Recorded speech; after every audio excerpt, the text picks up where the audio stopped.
Nestled off of Main Street between Falmouth and Hyannis, off the beaten path, Cotuit, one of 7 villages that make up the town of Barnstable.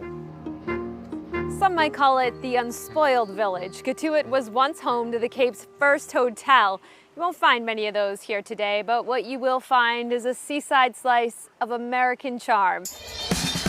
This is Chronicle on WCVB Channel 5. Cotuit, where public beaches feel private, harbor views that look more like nature's art, and despite having a year-round population hovering around 3,000, Cotuit has its own market, golf course, post office, library, and local watering hole, the Kettle Hoe. If you never wanted to leave, you don't really have to. And we found some who never have. I'm just lucky to have been here all my life. Tommy Burgess hosts walking tours for the Historical Society, sharing stories about the rich architecture of the 19th century. There are not too many places where you can live a life that's somewhat like living in a village in Europe, where you can walk to the store, the library, the post office, the church, most of your friends' houses. Once home to captains and shipbuilders, Cotuit is often credited for inventing summering on the Cape.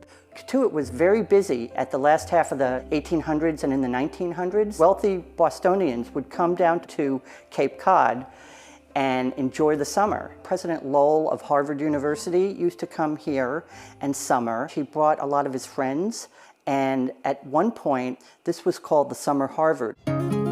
Finding Cotuit now is less destination and more happy stumble. You come here because you know somebody, or you live here, or you've somehow found it by accident. Perhaps the only place where people celebrate mosquitoes that buzz around the harbor, home to the oldest junior yacht club in the U.S. So this is Cotuit Bay, and that's the old Harbor View Inn there. Few know this harbor better than John Noonan. Well, this is unique in terms of waterways because we essentially have 3 bays connected by 2 saltwater rivers. So you never have to go outside. And it's arguably some of the most scenic homes and settings on the Cape. It's a special place. That's the entrance to A retired tech executive from Boston, Noonan now owns and operates Cotuit Harbor Tours. There are a lot of charter captains on the Cape. Most guys take people out fishing. I take people out at sunset and allow them to have a bottle of wine. This is the Cotuit River. After 45 years navigating these waters, he shares mostly facts with guests on board the Absolute. I think I know quite a bit about it. And what I don't know, I make up. Home to some big names in sports, business, and politics. But most people come here to escape and enjoy the shores of Sampson's Island. You can pull up in your boat, you can go on the beach as far as the eelgrass. You can't go any further than that. Beyond that's a nesting area. Okay. So the island is technically under the control of the Mass Audubon. See the tree there? Where you can take in the wonder of nature. That's a real osprey nest, and she's in it, and there are chicks. And if you are really lucky, you'll spot Nick and Greg, one of the sweetest sights on the sea. What have you got today? So this is fantastic. The ice cream boat comes to you. It tastes better when you're on a boat. Below the bay, a bounty of another kind. They went down on the bottom at about 1.5 inches in size. And right now, as you can see, they're all about 2.5 to 3 inches. So they're ready for market. The Cotuit Oyster Company, the oldest in the U.S., hard at work harvesting the fruits of its labor. Taking an animal from 1 millimeter in size and watching it grow up to maturity and then being able to sell it's pretty interesting.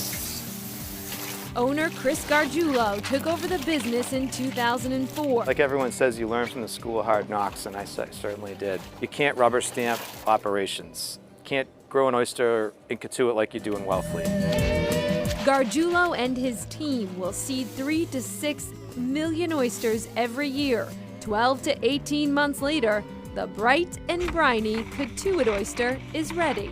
They all take on the attributes of where they grow. So the Cotuit oyster tends to be a little milder, not as salty as some of the oysters maybe on the outer Cape. Though you wouldn't know it by the size of their shingles. After all, it's the oyster that matters here. This is a big business, both wholesale and retail, and they ship across the U.S. Shucking not included. We want to lift this hinge up, slide the knife forward, and cut over to the right. I think these might impede me, Chris. This is Well, those, those these are are a little big. extra large. Okay, let's try it out. Straight in and over. There you go. I shucked an oyster. A taste of Cotuit unlike any other. Cheers. Bravo, bravo. well done. And Nicole brought back some new lingo for us from Cotuit. A Cotusian is somebody who lived their entire life in Cotuit. A Cotusian. A Cotusian. A Cotusian. And back to the ice cream boat. This is an interesting story. The previous owners of the boat actually started when they were 12 and 16 years old. They started with one waterlogged boat. They ended up with 2 boats, each with a 350-pound cooler on board. So they grew the business big time. They have since recently sold, and that company is now under new management. But they did great and helped pay for their own colleges, which is nice. 12 and 16, I'm investing in them. All right, he may pay the bills, but he knows his role.